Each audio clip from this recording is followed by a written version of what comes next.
Well, welcome back, everybody. This is the October 22nd edition of the AIX Higher Ed Podcast Update. And the first area is in Agentic AI, and just a couple of quick updates here. The first is NVIDIA has a new desktop computer that will allow for really advanced AI work just on your own desktop computer. I think it'll allow like 200 billion parameters within an AI model, allowing for really powerful work to be done just in your own office without having to rely on anything on the cloud. We're certainly going to see a lot more of this, allowing for far more advanced agentic workflows and implementation of different AI models. It'll be interesting to see how this develops. And for those who are worried about privacy, there are no privacy concerns. It's right on your computer, and it does reduce energy use kind of quite substantially. Right. The second news update is that ChatGPT came out with its own browser this week, ChatGPT Atlas. And this is obviously in competition with Chrome, which has incorporated some Gemini Pro tools, but also, probably more significantly, Perplexity's Comet. So, ChatGPT Atlas allows for agentic workflows.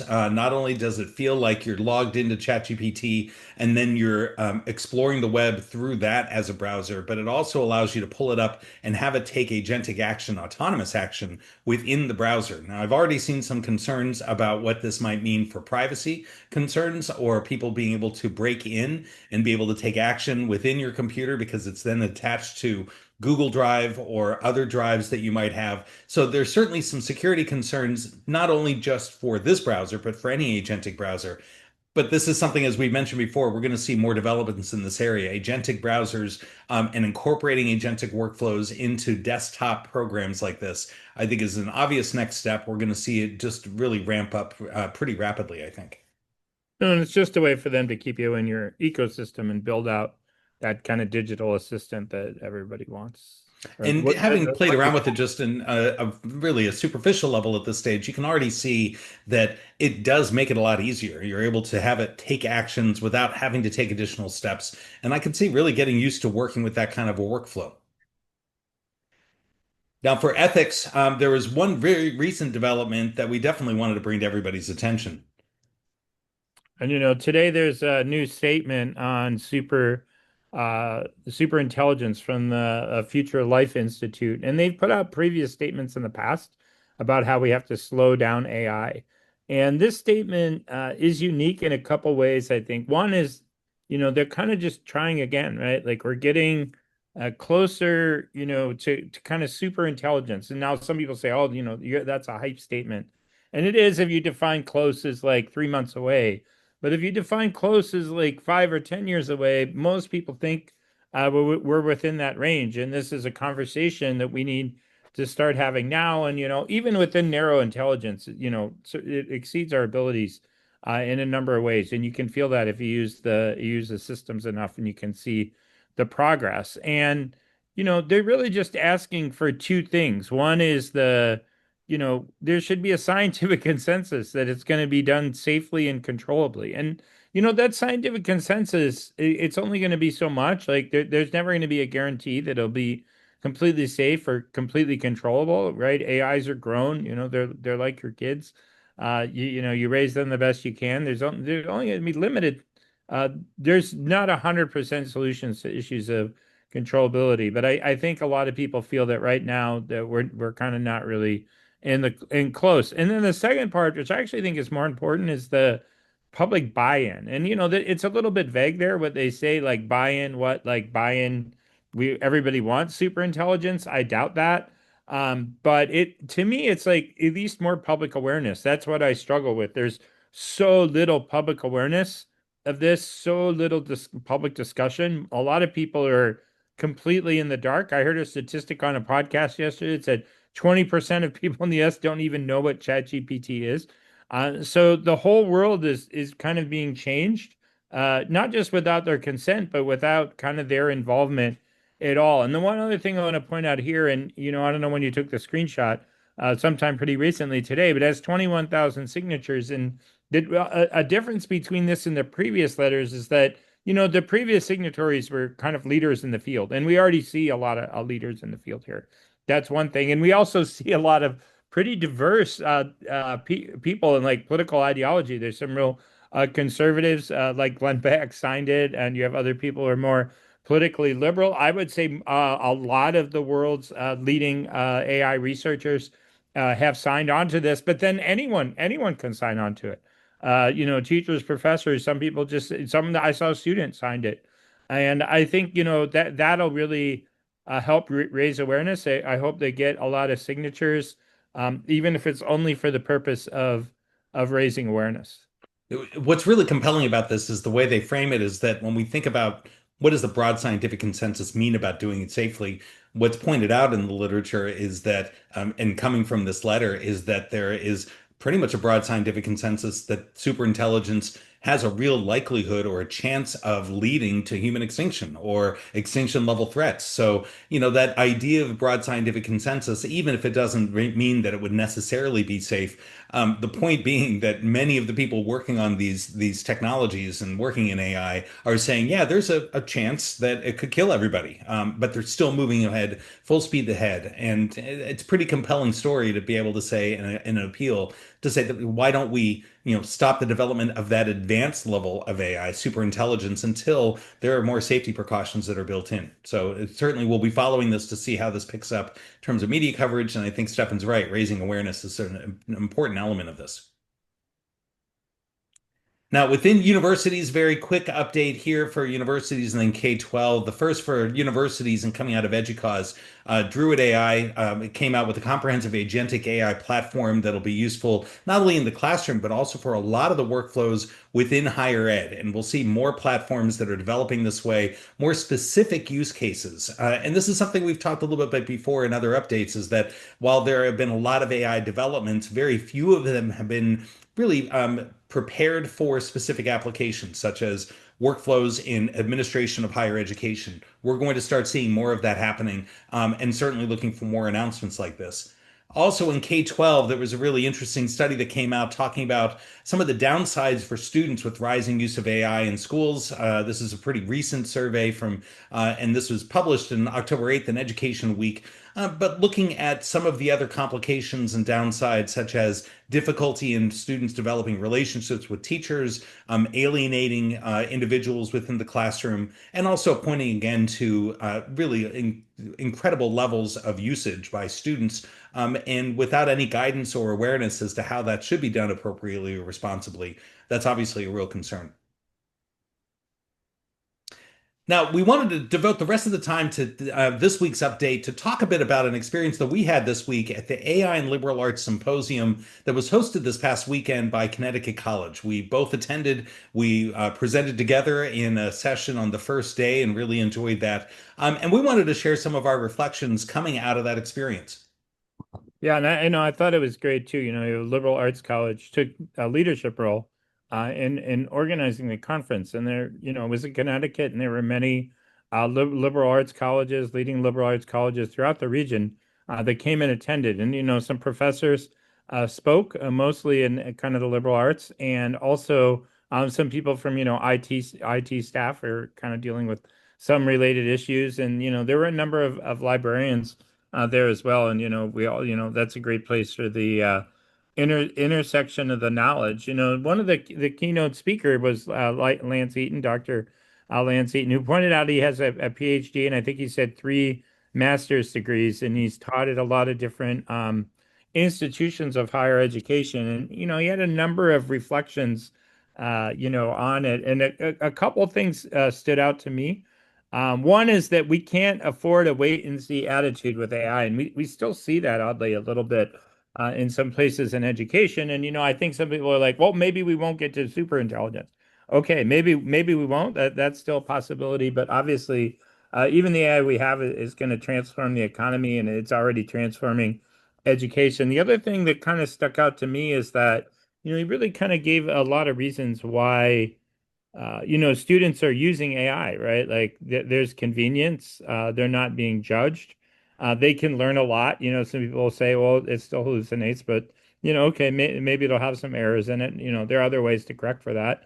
We could talk about some other time, but they're able to learn a lot of the curriculum, and in a not judgmental way, whenever they feel like it, with a pretty high degree of, kind of reliability. It kind of sorts out, when you're a professor, you give a lot of readings and things for kids to do that they can just kind of cut to the chase, and they can, if you have a test, they can figure out what's on the test, or help them help them with the papers. And he also kind of pointed out too, it's free, or basically free, right? Like compared to, the cost of higher ed is high, right? And it's growing. So there's a lot of ways. And he also kind of mentioned that, and this is related to that, like, some of the mediums they like to engage in, right? And it's not just kind of AI, it's TikTok and other things that, as kind of older faculty members, we kind of like, oh, those aren't good. You need to be reading the books.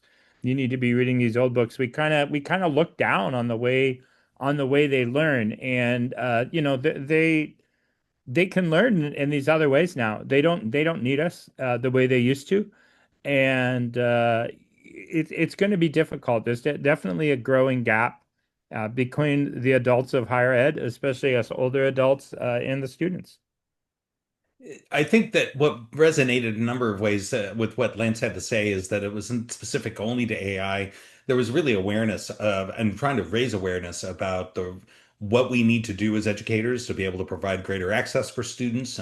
Cost is certainly one aspect of it, but also the use of different media, and a recognition that things evolve, and our understanding and our norms and expectations should be evolving to reflect more current practices. And that's not to say that we just jettison all elements of past practice. We should be thoughtful about it, but we do need to be recognizing that things are changing within our disciplines, that students are learning in different ways.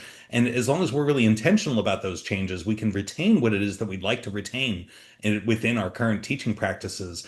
But we need to be ready to adapt and be flexible.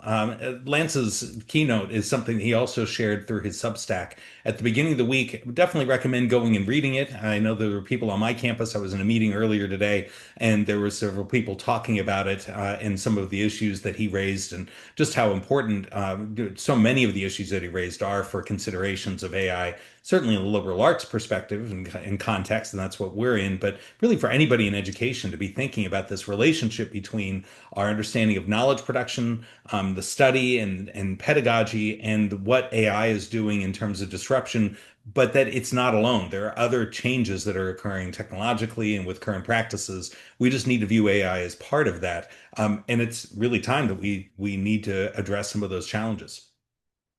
Yeah, and I thought one of the other highlights for me was, most of the people who presented, were in the humanities, and where were the other, a lot of English professors, um, and they had some thoughtful presentations, which we can talk about. But there were two scientists who spoke. One was a computer science professor who's interested in the humanities, and wrote an article a few decades ago about CS and the humanities, but he kind of really kind of had a broad presentation, and he was talking about, okay, we're in the early stages of AI, but it's going to raise fundamental questions, right, about who we are. What does it mean to be human? What does it mean to learn?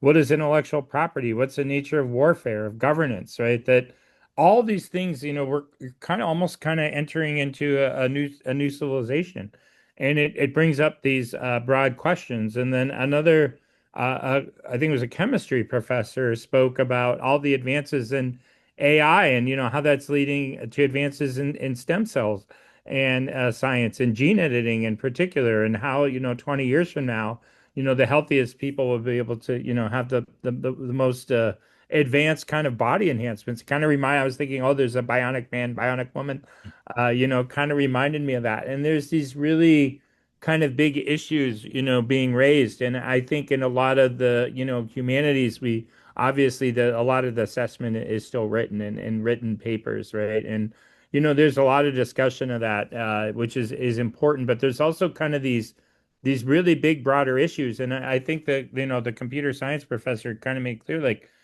this is what we need the humanities to engage these issues, right? Like, and he didn't even talk about writing or anything like that, but we need, all the historical knowledge, the ideas, right, that we can draw from, what professors and students are learning about, even if it's taking some of those ideas and applying it, the foundation of kind of a liberal education. And I think, with the more and more technical people I talk to, right? They're just like, they're really, really, really big changes coming.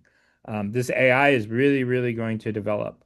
Um, and I almost see that there's kind of a consensus on that. Like we're close to it, whether you look at people from the top labs, saying these things, which some people say, well, they're just trying to raise money, but it's not. It's other, people, academics.